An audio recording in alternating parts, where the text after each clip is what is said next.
welcome back to Headbangers Ball, and right now we're outside the venue for Megadeth's gig tonight, Le Zénith in Paris, and now I'm joined by Pantera. Diamond and Phil have joined me on the Headbangers Ball. We will be back with Megadeth a little bit later on, but this band, they've got an album out called A Vulgar Display of Power, and my God, do they live up to that title. So hi guys, welcome back to Headbangers Ball to Phil, because we've met before, haven't we? Yes. So you guys, you played a big show in the US with Megadeth a little last year, I think it was. Did that lead to this support slot on the European tour? Yeah, it did.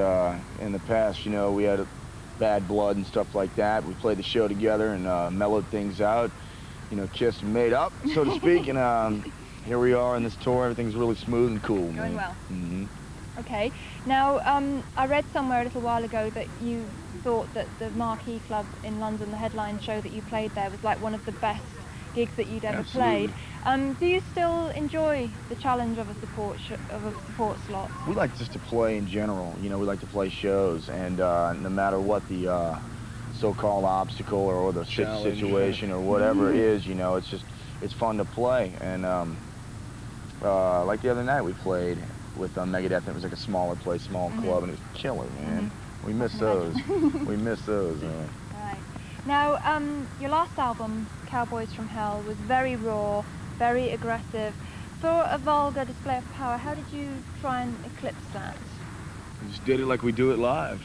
Yeah, we just wrote the song. We just wrote 11 songs, and they just turned out like that. We had come up with the title previous to that, you know, Vulgar Display of Power. You know, because we were so pumped to do the next record. We go, man, we're going to write this heavy record, man. We know it's going to be heavy just because we had spoken to each other about, you know, ideas of the riffs and the songs and stuff. And we go, man, you know, this sucker's going to work. And it just had to live up to the name. Had Vulgar to live Display of up, Power. Well, it most certainly does. But I mean, but it is a produced album. You've kind of got quite a good compromise there. Meaning what? Produced? Well, I mean, it doesn't sound bad. No. No, I mean, a lot of bands might go in and like just lay it down live, but you've obviously taken time to get it sounding really, really good. Oh yeah, well that's Vinny. That's Vinny, the drummer. Yeah. He's real good at that. Him and Terry work together in the studio really hard. It's Terry Date. Terry Date. Yep. What'd I say? Terry. Oh, see, they might be thinking you're talking about Terry from Wrathchild. Right, Terry from Wrathchild. It was co-produced by Vinny, right? Right. Okay. Phil, a question for you actually. Most of the album seems, most of the lyrics certainly are based on anger and frustration, but it is kind of tempered with other emotions. Do you find that the best way of expressing yourself writing songs? Well, you know, everybody always find it really easy to find, you know, the angry and the aggressive and the frustrated parts, but you know, to me it's like a therapy thing, and it seems like it's almost like not a story really, but at the end of each song there's a positive thing that comes out of each one of them. You know, yeah. they're positive to me. You know, they're just anger, it's like channeling all this hatred and anger and stuff. You know, and people might say, oh, what the hell are you so angry about?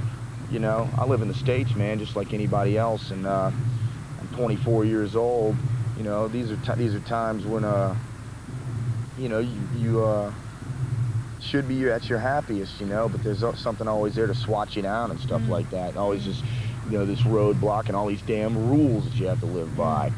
So, you know, to me, the lyrics on Vulgar all are very relevant to anybody who's listening, you know. Absolutely. I mean, so when you've been on stage, are you like really, really psyched, or are you like emotionally, physically drained? On stage, just depending on the day, on the gig. A lot of times, you know, so we're really hard on one another, you know, as a whole, you know, and also we're hard on each other individually because, you know, we always want to do our best, you know, put forth 150% every night, and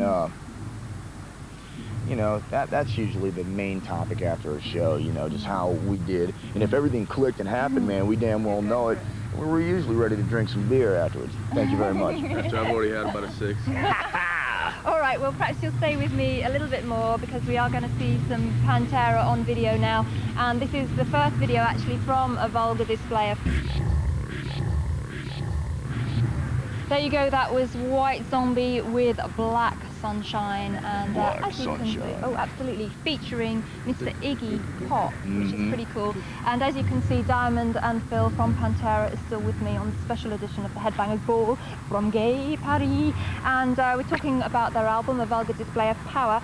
And actually, before I get to that, I just wanted to know how, I know you're like massive Priest fans. How did you feel when you heard that Rob Halford had left Judas Priest? It's like I tried to explain to some people earlier that Rob Halford is a radical. You know what I'm saying? He's a radical dude. He's got all these ideas in his head, and we just wish the best of luck for him. You know, that's the first thing that popped into my mind. Was just I hope, that they say he's out of Judas Priest and all that stuff, but you never. It's to us, I don't think you ever really know that. You know, we didn't see it. I mean, we just heard about it actually. Yeah, you know.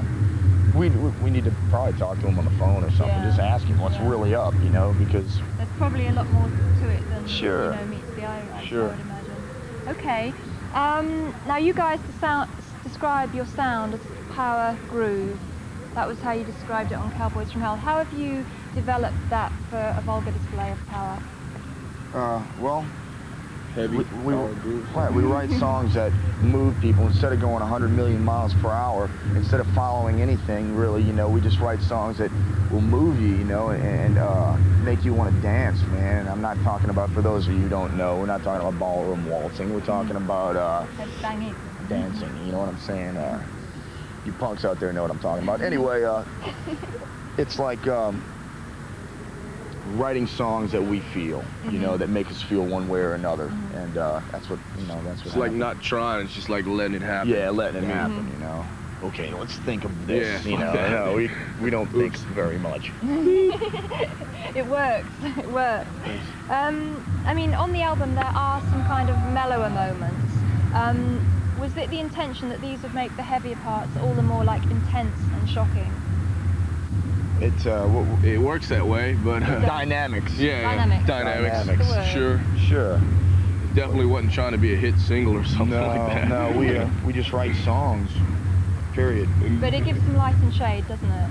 Well, we're not the type of band that's just hooked on this one thing damn either. thing, yeah. Like the next record that we do is like we'd like to tell everybody, it's not going to be Vulgar Display of Power Part 2. It's going to be a new Pantera album, and with keeping that in mind, it's going to be the heaviest record of '93 also, or '94, whenever the damn thing comes out. How can it be heavier? My God. It will be. It seems, in the lyrics, it does seem that you're very critical of the world.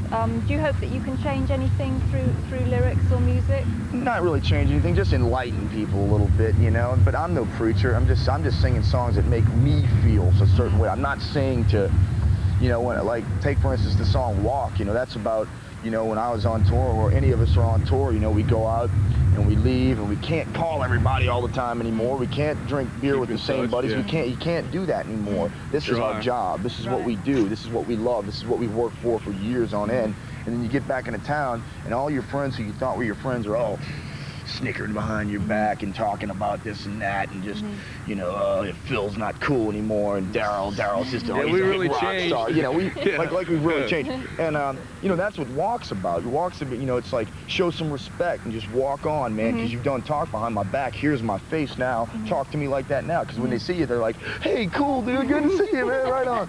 And and that's not too cool. That ain't cool at all. Right. Okay. Well, we are going to have a little bit more time to talk to Pantera, but right now we've got a band coming up who we believe you are quite big fans of. Yes, sir. Do you want to introduce this? I'll do it.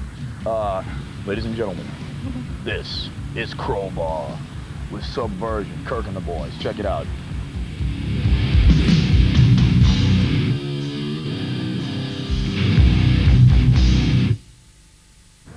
That was the Pantera-approved Crowbar with Subversion, a track taken off their album Obedience Through Suffering. Heaviest band in the world, literally. Big T. Recommended by Phil and Diamond. We have got a few more moments to talk, and you guys have got like a home video out at the moment. It's called Cowboys from Hell. Tell us a little bit about that. Was it really just to show more the personalities of the band and what goes on behind the scenes? That's just how we make videos. Actually, it's not behind the scene, it's the scene. Did Did you have fun making that? we're just doing it all the time. Yeah, that's just footage from everyday life. He's got probably more footage of us just jacking off than living than than anyone, man. I mean, like, well, of course more than anybody, but I'm talking tape after tape, 1,500. We're doing another one too, man. Oh yeah, it's gonna be killer. Yeah, it's gonna be a lot longer too, because we got like a whole bunch of just shit that we need to put on there. So how does it compare to In Bed with Madonna? Is it the full Pantera expose? Never seen In Bed with Madonna. Oh well. I think we're exposed already. I don't know how we can. No joke, man. So you guys, you're going to finish the Megadeth tour. It's actually quite a long tour, isn't it? And then what's going to happen for you next? We go back to the States. We go out with Trouble for 3 weeks. We go out with White Zombie for 2 weeks. Take Christmas off. Halloween off. Halloween off, yeah. And then after the first of the year, they're trying to set us up with maybe one other band and do a co-headlining thing, which we hate to do, but you know, depending on the band, maybe Alice in Chains or someone like that. Now that would be killer, you know. We'll do that in the States. And actually, they talked about us perhaps coming back to Europe, doing maybe 3 weeks of headlining shows, which would be real fun for us. I mean, how do you find the European audience compared to the American audience? It's tough to say anything really about it, because we're playing to, like, you know, we're the opening band. You know, people come to see Megadeth, people came to see Priest, but now more so, you know, there's some Pantera people in the audience and stuff. I think in order to pass a true judgment, we're gonna have to do our own thing, you know, play our own shows. But so far, it's ain't been bad, man. No, it hasn't been bad at all. Okay, well, congratulations on a most excellent album. Thanks. And you guys, you're really popular here on the Headbangers tour. We get loads of requests for you. Cousin It right here, check it out. But we're not going to see a video right now, because we're going to actually go to a commercial break, and leading us into the commercial break, we are going to see these guys live on stage at Le Zénith in Paris. And then after that, I'll be back with more from Megadeth. And actually, the two Daves will be choosing their favourite videos for the Headbangers Ball. So see you there, and it's bye-bye from these guys. Yeah!